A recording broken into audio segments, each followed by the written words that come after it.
Selamat bertemu kembali dalam pertemuan ketiga persiapan Sakramen Krisma. Pada kesempatan kali ini kita akan membahas Sakramen Krisma sebagai sakramen pengurapan Roh Kudus. Tujuan dari pertemuan yang ketiga ini, peserta menghargai dan menghormati peran Roh Kudus dalam kehidupan imannya dan mau bekerja sama dengannya. Untuk itu, mari kita awali dengan doa. Dalam nama Bapa dan Putra dan Roh Kudus. Amin. Ya Bapa, utuslah Roh Kudus memenuhi hati umat-Mu, dan nyalakanlah di dalamnya api cinta-Mu. Utuslah Roh-Mu, maka semua akan dicipta kembali, dan Engkau akan membaharui muka bumi. Marilah kita berdoa. Ya Allah, Engkau telah mengajar hati umat-Mu dengan penerangan Roh Kudus. Berilah supaya berkat Roh yang kudus ini, kami senantiasa berpikir benar, bertindak bijaksana, serta selalu bergembira karena penghiburannya. Demi Kristus Tuhan kami. Amin.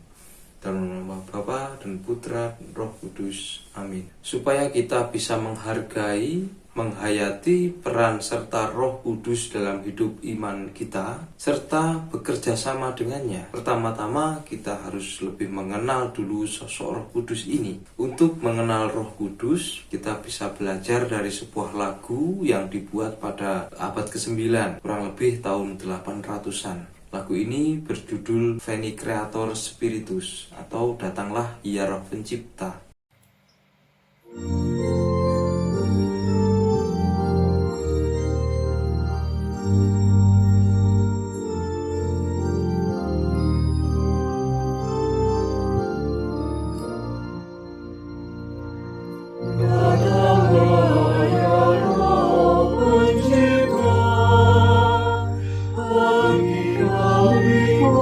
Kunjungilah,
Dalam lagu tersebut kita sudah diajarkan bahwa Roh Kudus memiliki berbagai gelar. Dia digelari sebagai tangan kanan ilahi, sebagai sabta karunia, dan lain sebagainya.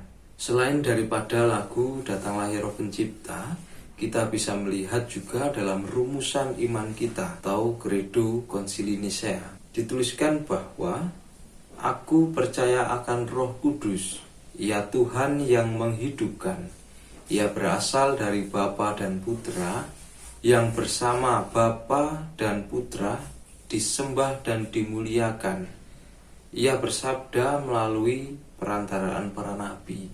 Kemudian dalam kitab suci kita bisa melihatnya dari Kisah Para Rasul bab 2 ayat 1-7, yaitu peristiwa Pentakosta. Ketika tiba hari Pentakosta, semua orang percaya berkumpul di satu tempat. Tiba-tiba turunlah dari langit suatu bunyi seperti tiupan angin keras yang memenuhi seluruh rumah di mana mereka duduk, dan tampaklah kepada mereka lidah-lidah seperti nyala api yang bertebaran dan hinggap pada mereka masing-masing.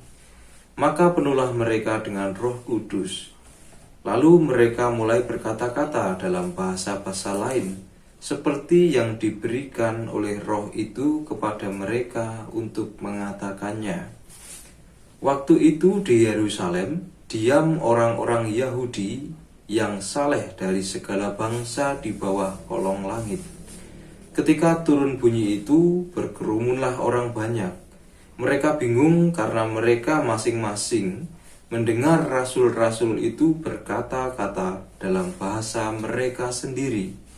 Mereka semua tercengang-cengang dan heran, lalu berkata, bukankah mereka yang berkata-kata itu orang Galilea?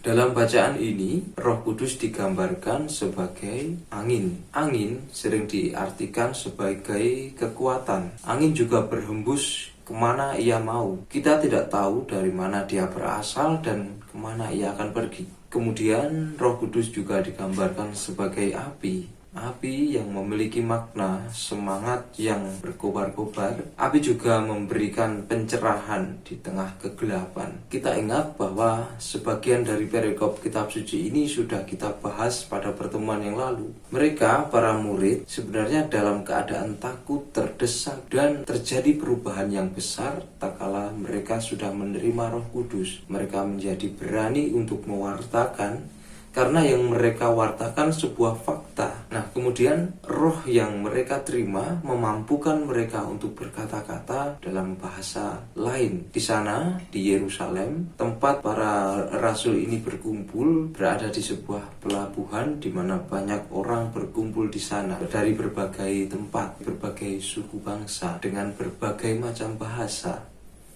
Mereka yang berada di situ menjadi heran. Keheranan mereka tak kala mendengar para rasul ini berkata-kata dalam bahasanya mereka. Padahal kita tahu bahwa para rasul adalah orang Galilea. Bagaimana tidak terkejut ketika ada orang Bali tiba-tiba bisa berbahasa Jawa secara halus. Roh Kudus disebut sebagai roh yang menyatukan. Dari berbagai macam bahasa itu, Roh Kudus membuat banyak orang mengerti, ya. Jadi ini berbeda, sangat-sangat berbeda dengan peristiwa di Babel. Ketika banyak orang membangun menara ingin menyaingi Tuhan, tapi dalam waktu semalam Tuhan mengacak-acak bahasa mereka menjadi bermacam-macam bahasa yang mencerai-beraikannya. Oleh karena kesombongan ini, orang-orang tidak bisa menyaingi Tuhan. Namun Roh Kudus adalah roh yang menyatukan. Ketika tanggal 15 Agustus nanti, kita akan menerima Roh Kudus ini yang diberikan oleh Bapak Uskup akan merentangkan tangan dan berdoa mohon kehadiran Roh Kudus. Nanti Bapak Uskup akan menyebutkan nama krisma kita. Setelah itu Bapak Uskup mengatakan, terimalah tanda dan karunia Roh Kudus. Pada saat itulah kita akan menerima Roh Kudus itu, roh yang bisa memberikan daya bagi kita untuk melakukan hal-hal besar. Kita lihat berbagai macam karunia Roh Kudus. Roh Kudus disebut sebagai Sabta Karunia. Sabta Karunia ini tidak lain daripada 7 karunia Roh Kudus. Pertama adalah Roh Hikmat. Roh Hikmat ini membantu kita untuk mengenal perkara-perkara tentang Allah dan menilai segala sesuatu menurut kacamata Allah. Kemudian yang kedua, roh pengertian. Roh ini memampukan akal budi kita untuk mengenal keagungan Tuhan, memahami kebenaran ilahi, dan melaksanakannya dalam hidup kita sehari-hari. Kita dibantu memahami kebenaran ilahi karena Roh Kudus menyelidiki segala sesuatu, bahkan hal-hal yang tersembunyi dalam diri Allah. Kemudian yang ketiga, roh nasihat. Roh ini membantu kita agar dapat menilai dan mengambil keputusan secara tepat dan memilih jalan yang paling aman dan berkenan pada Allah. Keputusan yang kita ambil tidak berdasarkan emosi sesaat, hawa nafsu, atau kesalahpahaman. Yang keempat adalah roh keperkasaan. Roh ini menguatkan kehendak kita agar tekun dalam iman, berani menanggung risiko sebagai orang Katolik, dan memikul salib kita. Bukankah sering kita menjumpai banyak niat baik, namun pelaksanaannya berbeda karena berbagai alasan? Roh keperkasaan akan membantu mewujudkan niat baik kita ini. Kemudian yang kelima adalah roh pengenalan akan Allah. Roh ini membantu kita untuk mengenal Tuhan dan diri sendiri. Selain itu, kita dibantu mengenal ciptaan sebagai hal yang sementara, sehingga kita tidak terbuai atau lekat padanya. Yang keenam, roh takut akan Allah. Roh ini mengajar kita untuk menghormati Allah dengan penuh cinta dan memperbesar kejijikan kita terhadap dosa. Dengan karunia roh ini, kita akan semakin percaya pada Allah dan semakin rendah hati karena menyadari keberdosaan kita. Kemudian yang ketujuh adalah roh kesalehan. Roh ini akan menyembuhkan hati kita yang keras agar makin terbuka untuk mencintai Allah dan sesama. Karena tahu berterima kasih terhadap pemberian-pemberian Allah, kita mudah bersyukur dan memuji Allah, sedangkan terhadap sesama, kita dibantu untuk lebih bersikap murah hati. 7 karunia Roh Kudus itu juga akan membantu kita untuk menghancurkan 7 cacat jiwa, yakni ketamakan, kemewahan yang berlebih, kerakusan, ketamakan, kemalasan, kemarahan, kesombongan, dan iri hati. Selain 7 karunia Roh Kudus, Rasul Paulus juga menyebutkan bahwa terdapat karunia-karunia lain.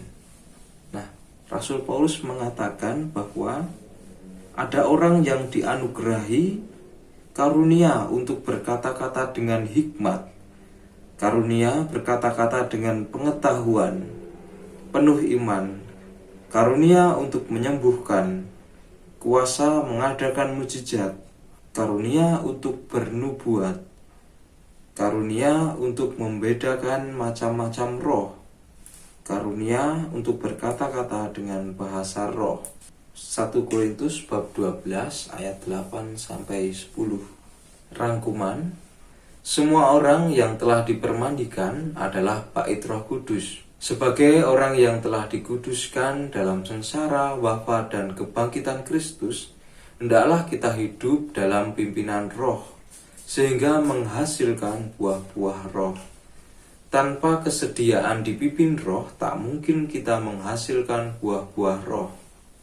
Hidup menurut roh dapat dibina dengan menerima sakramen-sakramen, membaca Alkitab, dan hidup dalam semangat kasih dan pengorbanan. Dengan demikian, Allah Tritunggal akan kerasan bertahta di hati kita. Namun demikian, dari pengalaman kita, setan akan senantiasa menggoda kita, termasuk melalui ketujuh dosa pokok atau ketujuh kerapuhan kita sebagai manusia. Karena itu kita mesti tetap hati-hati dan waspada. Demikian Bapak Ibu pertemuan kita yang ketiga. Untuk penugasan ada 3 hal. Yang pertama, sebutkan 2 cacat jiwa yang paling sering menggoda Anda. Kemudian, apa niat Anda untuk mengatasi 2 godaan itu? Dan yang ketiga, karunia Roh Kudus apa yang paling Anda perlukan? Seperti biasa, tugas bisa dikirim melalui komen ataupun WA secara pribadi. Dari ketiga soal ini, soal nomor 1 tidak perlu dikirim. Yang hanya dikirim adalah yang nomor 2 dan nomor 3. Sekian pertemuan kita kali ini. Sampai jumpa di pertemuan selanjutnya. Tuhan Yesus memberkati.